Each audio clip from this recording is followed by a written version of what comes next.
జగన్మోహన్ రెడ్డి సరిగ్గా 5 ఏళ్ల క్రితం 2019లో గెలిచినప్పుడు జగన్మోహన్ రెడ్డి ఒక మాట చెప్పాడు. నన్ను చూసి ప్రజలు ఓట్లేశారు, ఎమ్మెల్యేలంతా నా కరిష్మా మీద గెలిచారు, వాళ్ళ ప్రమేయం ఏమీ లేదని చెప్పాడు. అదే జగన్మోహన్ రెడ్డి ఇప్పుడు 2024 కరెక్ట్గా 5 ఏళ్ళు గడిచే సమయానికి లేదు లేదు ప్రజా వ్యతిరేకత అంతా మీ మీదే ఉంది, కాబట్టి ప్రజలు మిమ్మల్ని చూసి ఓట్లేస్తారు, నన్ను చూసి కాదు, కాబట్టి నేను మిమ్మల్ని మార్చేస్తున్నాను అని చెప్పి డొంక తిరుగుడు సమాధానం చెబుతున్నాడు. సరే, వాస్తవంగా వ్యతిరేకత ఎవరి మీద ఉందనేది రాష్ట్ర ప్రజలందరికీ తెలుసు అనుకోండి. అయితే తాజాగా తాడేపల్లి ప్యాలెస్లో జగన్మోహన్ రెడ్డికి భూమి కంపించే ఘటన ఒకటి ఎదురైంది. వాస్తవానికి ఆ షాక్ నుంచి ఇంకా తేరుకోలా. జగన్మోహన్ రెడ్డి సొంత జిల్లా కడపకు చెందిన అత్యంత సన్నిహితుడైన ఒక ఎమ్మెల్యే జగన్మోహన్ రెడ్డిని ధిక్కరించాడు. ధిక్కరించడం అంటే మళ్ళీ అలా ఇలా కాదు, ఒక రకంగా మాటకు మాట ఎదురు సమాధానం చెప్పాడు.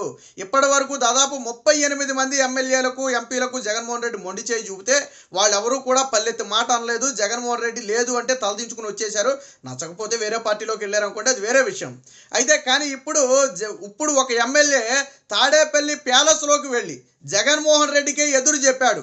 వాస్తవానికి నీ కాన్స్టిట్యున్సీలో పరిస్థితి అంతా ఏం బాగాలేదని చెప్పి ఆ ఎమ్మెల్యేకి జగన్మోహన్ రెడ్డి వివరించే ప్రయత్నంలో రాష్ట్రంలో నీ పరిస్థితి మాత్రం బాగుందా ఏంటి అని చెప్పి ఎదురు ప్రశ్న అడిగాడట. దీంతో జగన్మోహన్ రెడ్డి ఒకసారిగా షాకు. ఇదేంటో నేనేం మాట్లాడుతున్నాను, ఈయనేం మాట్లాడుతున్నారని చెప్పి నేనేం మాట్లాడుతున్నాను, నువ్వేం మాట్లాడుతున్నావు అని అడిగితే ఆ ఎమ్మెల్యే అక్కడితో ఆగల. మళ్ళీ తిరిగి ఇంకో ప్రశ్న వేశాడంట. అసలు అయినా నా నియోజకవర్గంలో నా మీద వ్యతిరేకత ఉండటానికి నేనేమన్నా హత్యలు చేశానా, లేదా హత్యలు చేసిన వాళ్ళని కాపాడుకుంటూ వస్తున్నానా, నా మీద ఎందుకు వ్యతిరేకత ఉంటుంది, మీరేం మాట్లాడుతున్నారని చెప్పి జగన్మోహన్ రెడ్డిని ఎదురు ప్రశ్నించేటప్పటికి అక్కడ చుట్టూ ఉన్న వాళ్ళందరూ కూడా అవాక్కు. పాపం జగన్మోహన్ రెడ్డి సహనం కూడా కట్టలు తెంచుకుంది. ఒక సెకండ్ షాకు గురైనా తర్వాత సహనం కట్టలు తెంచుకుని పెచ్చగా ఉందా, ఏం మాట్లాడుతున్నావు అని చెప్పి కొంచెం జగన్మోహన్ రెడ్డి కూడా గట్టిగానే ఎగిరాడట.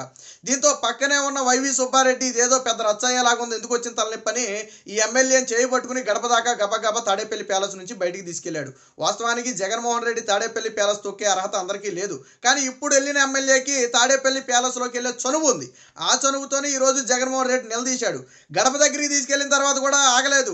ప్రజల్లో తిరిగేవాడిని నా మీద వ్యతిరేకత ఎందుకు ఉంటుంది, పరదాలు కట్టుకుని ఫ్లైట్లో తిరిగే నీ మీద వ్యతిరేకత ఉండాలి కానీ నా మీద ఎందుకు వ్యతిరేకత ఉంటుందని చెప్పి గడప దగ్గరికి వెళ్ళిన తర్వాత కూడా ఆ కోపం చాలక మళ్ళీ వ్యాఖ్యానించాడంట. మళ్ళీ ఇక్కడ జగన్మోహన్ రెడ్డి ఒకసారిగా గుస్సా అయ్యాడు. దీంతో గబగబా ఆయన కారెక్కించి ప్రస్తుతానికి తాడేపల్లి ప్యాలెస్ నుంచి అర్జెంటుగా బయటికి వెళ్ళిపోమని చెప్పి బయటకు పంపేశారు. కానీ జగన్మోహన్ రెడ్డి ఆ షాక్ నుంచి అయితే ఇంకా తేరుకోలా. అంటే ఎప్పటి వరకు నేను గీసిందే గీత చెప్పిందే వేదం అని చెప్పి జగన్మోహన్ రెడ్డి అనుకునేవాడు. కానీ పరిస్థితులు మారే. పిల్లును కూడా గదిలో పెట్టి కొడితే పుల్లేక మీద తిరగబడద్ది. అలాగే ఎమ్మెల్యేలు 5 ఏళ్ల పాటు ఓపికతో వెయిట్ చేశారు. నువ్వు ఎన్ని హింసలు పెట్టినా వేధించినా అపాయింట్మెంట్లు ఇవ్వకపోయినా నిధులు ఇవ్వకపోయినా ఓపికతో ఉన్నారు. కానీ ఈరోజు నిత్యం ప్రజల్లో తిరిగే మా మీద వ్యతిరేకత ఉండటం ఏంటి, అసలు వ్యతిరేకత అంటా ముఖ్యమంత్రి మీద కదా అని చెప్పి వాళ్ళు కూడా తిరగబట్టడం మొదలు పెట్టారు. జగన్మోహన్ రెడ్డి అనుకున్నది ఒకటి, ఇక్కడ జరిగింది ఒకటి. అసలే ఒక పక్క పార్టీలో కార్యకర్తలను కాపాడుకోవడానికి నానా తంటాలు పడుతున్నాడు. మరో పక్క వలసల సంఖ్య రోజు రోజుకి పెరిగిపోతుంది. ఇంకో పక్క ప్రతిపక్షాల దూకుడు. మొత్తంగా జగన్మోహన్ రెడ్డి ఏంటంటే నలువైపుల నుంచి కూడా సమస్యలు చుట్టుముట్టాయి. ఇంకో పక్క కోర్టు కేసులు. ఎటు చూసినా కానీ జగన్మోహన్ రెడ్డికి సమస్యలే. 5వ విడత లిస్ట్ ఇవ్వడానికి జగన్మోహన్ రెడ్డి గజ ఎందుకు వణుకుపోతున్నాడు అంటే ఇదిగో ఇలాంటి ధిక్కార స్వరాలు వినపడుతుంటేనే జగన్మోహన్ రెడ్డిలో భయం పుట్టింది. అందుకే 5వ లిస్టు కూడా విడుదల చేయలేని పరిస్థితి. నిన్న మొన్నటి వరకు నేను మోనార్కిని, నేను గీసిందే గీత చెప్పిందే వేదం అని చెప్పి జగన్మోహన్ రెడ్డి అనుకున్నాడు. కానీ అదంతా కూడా అప్పటి వరకే. ఎమ్మెల్యేలందరికీ పదవులు ఇచ్చినంతసేపు బాగానే ఉన్నారు, కానీ ఎప్పుడైతే పదవులు ఇవ్వన్నారో అప్పుడే తిరుగుబాటు మొదలైంది. కానీ ఫస్ట్ టైం ఒక ఎమ్మెల్యే జగన్మోహన్ రెడ్డిని ఎదిరించి మాట్లాడటం. సరే, తర్వాత పరిస్థితులు ఏం జరుగుతాయనేది మనకు తెలియదు, కానీ అందరూ అనుకునేది ఏంటంటే సరే టికెట్ లేకపోతే పోదాం జగన్మోహన్ రెడ్డితో మనకెందుకు వచ్చిన తలనొప్పి. ఎందుకంటే ఆయనకి తెలుసు ఆల్రెడీ తండ్రి దగ్గర నుంచి బాబాయ్ దగ్గర నుంచి అన్ని గమనిస్తూ వచ్చారు, కాబట్టి ఎదురు తిరగడం ఎందుకులే తలనొప్పి అని చెప్పి వదిలేశారు.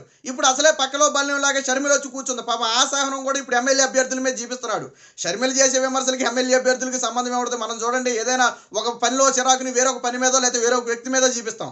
అలాగే జగన్మోహన్ రెడ్డి షర్మిల మీద ఉన్న కోపాన్ని మొత్తాన్ని కూడా ఇలా అభ్యర్థుల మీద చూపించే ప్రయత్నం చేస్తే వాళ్ళు కూడా ఏం తగ్గే పరిస్థితి అయితే కనపట్లేదు. కానీ నిన్న జరిగిన ఘటన పట్ల అందరూ కూడా హ్యాపీగా ఉన్నారు. జగన్మోహన్ రెడ్డికి మంచి శాస్తి జరిగింది. సరే, మేము ఎలాగ నేర్పు లేకపోయినా ఎవరో మా తరపున ఒకడన్నా నోరుపాడు, ఇప్పటికైనా జగన్మోహన్ రెడ్డికి తెలిసి వస్తుందని చెప్పి పాపం మనసులో ఆనందపడుతున్నారంట. ఎందుకనంటే తాడేపల్లి వేధింపులు అంత భయంకరంగా ఉంటాయి. ఎప్పుడైనా వేధింపులకు గురైన వాడే అటుపక్క వ్యక్తి వేధింపులకు గురైతే అప్పుడు ఆనందపడతాడు. అలాగే ఇప్పుడు జగన్మోహన్ రెడ్డిని నిలదీస్తే శభాష్ అని అభినందించే పరిస్థితి. అలాంటి పరిస్థితులు రాష్ట్రంలో ఉన్నాయి. ఏది ఏమైనా జగన్మోహన్ రెడ్డిని నువ్వెంత అంటే నువ్వెంత అనే పరిస్థితులు వచ్చాయి. టికెట్ ఇవ్వకపోతే అసలు టికెట్ ఇవ్వకపోవడానికి నువ్వెవడం, ముందు అభ్యర్థిగా నువ్వు మారు, ముఖ్యమంత్రి అభ్యర్థిగా మేమందరం ఏకతాటి మీద ఉంటామని చెప్పి ప్రశ్నించే పరిస్థితి ప్రస్తుతం వైసీపీలో ఉంది. ఈ ఘటన మాత్రం తాడేపల్లి ప్యాలెస్నే కాదు, ఎంటైర్ వైసీపీ వర్గాలను కూడా ఒక్కసారిగా ఉలికపాటుకు గురి చేసింది. మరి ఇది ఎక్కడితో ఆగుతుందా, లేదా మరికొంతమంది ధైర్యం చేసి జగన్మోహన్ రెడ్డిని నిలదీసి ప్రశ్నిస్తారా అనేది వేచి చూద్దాం.